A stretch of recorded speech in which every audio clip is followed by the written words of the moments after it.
So you're hearing a loud, groaning noise from the front end when you turn the wheel at a standstill? Yep, that's what we call dry steering, and it almost always points to a seized or failing MacPherson strut upper mount bearing. Here's what's happening.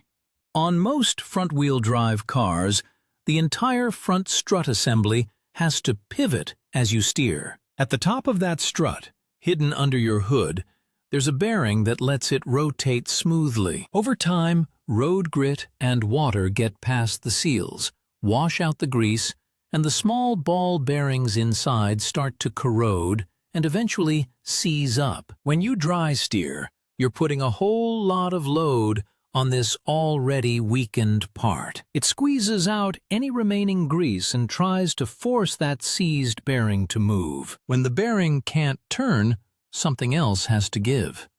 That something is the huge coil spring wrapped around the strut. As you crank the wheel, the stuck bearing forces that big spring to twist and bind against its rubber seats. The tension builds and builds until it suddenly slips loose with a loud pop or a groan. That sound is just the spring releasing all that stored energy at once. And that's why spraying lubricant on your lower ball joints or tie rod ends does nothing. The problem is happening way up at the top of the shock tower. A lot of people mistake this for a bad ball joint, but that's usually not it. Ball joint noises are typically clunks you hear when going over bumps or turning while the car is moving.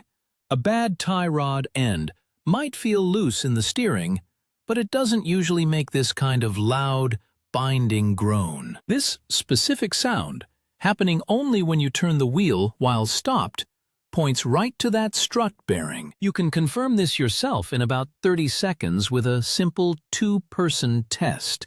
First, get a helper in the driver's seat. Have them start the engine so the power steering is active. Then slowly turn the steering wheel all the way from one side to the other. While they do that, you pop the hood and find the top of the strut mount. It's that metal plate with 3 or 4 nuts around it and one large nut in the center. Now carefully place your fingertips on that center nut or the plate around it. As your helper turns the wheel and you hear the noise, you should feel a distinct pop or a heavy grinding vibration right through that mount, perfectly in sync with the sound. That physical jolt is the spring releasing its energy. A good one will feel smooth. If you feel that jolt, you've found your problem. Check both sides. Usually one is much worse than the other. Now, ignoring a seized strut bearing probably won't leave you stranded, but it does put extra stress on other steering parts, like the tie rods and the steering rack. In practice, the noise will just get louder and more frequent. The real fix is to replace the entire strut mount assembly, which includes a new bearing. This job means taking the whole strut out of the car and using a specialized spring compressor to safely manage that. Powerful coil spring. Because of the safety risks with compressing those springs, this is a repair many people choose to leave to a shop.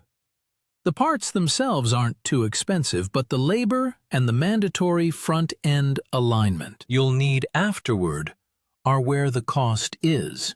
Any time you unbolt a strut, you change the suspension geometry. So an alignment is non-negotiable if you don't want to ruin your tires. So if you hear that groan, confirm it with this simple test.